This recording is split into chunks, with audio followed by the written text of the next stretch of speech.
obratili smo se Gradskom štabu civilne zaštite i oni su nas uputili na jednu tekstilnu firmu gdje smo dobili platno izmjereno otprilike 8 sa 17,5 metara i mi smo donijeli to platno. Jedna povjerenica nam je svojom mašinom obrubila i napravila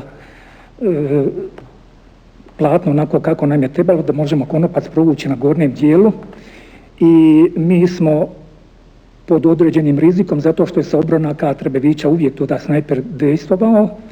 Mi smo se dole pripreme sve izvršili, popili smo se u potkrovne stanove na jedan tavan, jedan pripadnik civilne i ja sam bio na drugom